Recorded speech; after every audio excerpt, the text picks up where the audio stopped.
Everyone, সবাই কেমন আছো? আশা করছি ভালো আছো। আর আমিও অনেক অনেক ভালো আছি। অনেক দিন পর আজকে তোমাদের সঙ্গে একটা ব্লগ শেয়ার করব। আজকে যেহেতু হনুমানজির জন্মদিন, আমরা সবাই মিলে রেডি হয়ে গেছি হনুমানজির মন্দিরে যাওয়ার জন্য। তো সেটাই তোমাদের সঙ্গে শেয়ার করব। তো দেখতে থাকো। হনুমানজির মন্দিরে যাই, তারপর কি কি করি সবটাই তোমাদের সঙ্গে তুলে ধরার চেষ্টা করব। তারপর এখানে আমি আর তোমাদের দাদাভাই পৌঁছে গেছি হনুমানজির মন্দিরে। গাড়ি নিয়ে যেহেতু সামনে যাওয়া যাচ্ছিল না, তাই ওখানেই পার্কিং করে আমরা একটু হেঁটে যাচ্ছিলাম।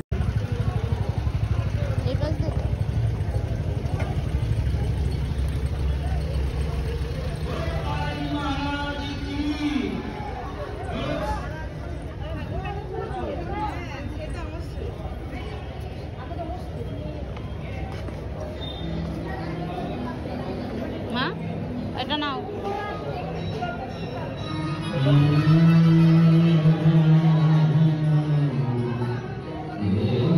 এবার আমরা ঢুকে গেছি হনুমানজির মন্দিরে। আর প্রথমেই মায়ের সঙ্গে দেখা হয়ে গেছে। আমরা যেহেতু শাড়ি পরেছিলাম বলে তিনজনে আসতে পারিনি। প্রথমে মাকে দিয়ে গেছে, তারপর আবার আমায় নিয়ে এসছে। তো মা আমাদের জন্য ওয়েট করছিল। তারপর তিনজনা মিলে একসঙ্গে চললাম হনুমানজির দর্শন করতে। এই যে গেটটা দেখতে পাচ্ছ, এটা হচ্ছে সেকেন্ড গেট, আর আমরা ঢুকেছি ফার্স্ট গেট দিয়ে। তো অন্য সময় ফার্স্ট গেটটা বন্ধই থাকে আর সেকেন্ড গেটটা খোলা থাকে। আজ দুটোই খোলা, যেহেতু আজকে হনুমানজির জন্মদিন। তো দেখতে পাচ্ছ এখানে কতটা ভিড় হয়েছে।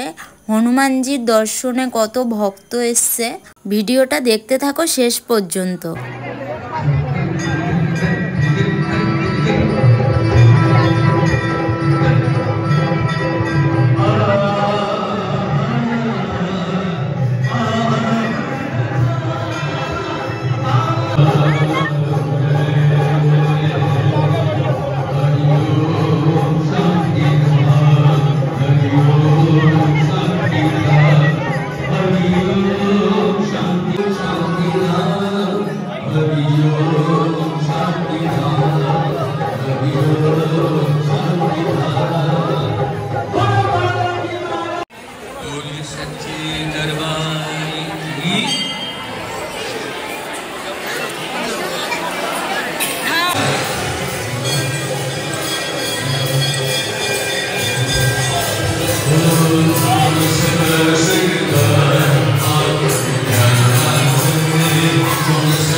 আমরা পুজো দিয়ে একটু এদিকে এসে বসেছি, কারণ খুব গরম লাগছিল। তোমাদের দাদাভাইকে দেখে বুঝতেই পারছো। কিছুটা সময় আমরা একটু রেস্ট নিই।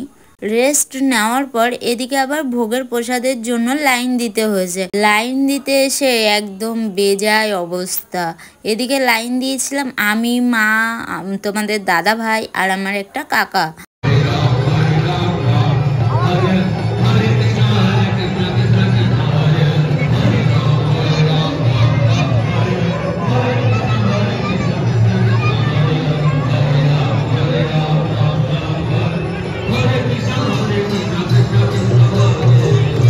এত বড় লাইনে দাঁড়িয়ে থাকতে থাকতে অবস্থা খারাপ হয়ে গেল। আর এত রোদ্দুর উঠেছে, না পেরে লাস্টে মাথায় কাপড় দিয়ে দাঁড়াতে হয়েছে। লাইনটা দেখছো কতটা ভিড়। অবশেষে গেটের সামনে এসে পৌঁছেছি।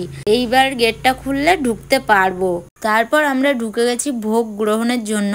তো এদিকে বসেছে তোমাদের দাদাভাই, আমি, মা, সবাই বসে পড়েছি আমাদের জায়গায়। তো ভোগে কি কি প্রসাদ দেয় সেটাই তোমাদের সঙ্গে শেয়ার করব। চলো দেখতে থাকো। প্রথমে এদিকে দিয়ে গেল দুটো করে লুচি আর সঙ্গে আলুর তরকারি। তারপর দিয়ে গেল ভাত, ডাল আর একটা সবজি। শেষ পাতে দিল চাটনি, পাঁপড় আর বোঁদে।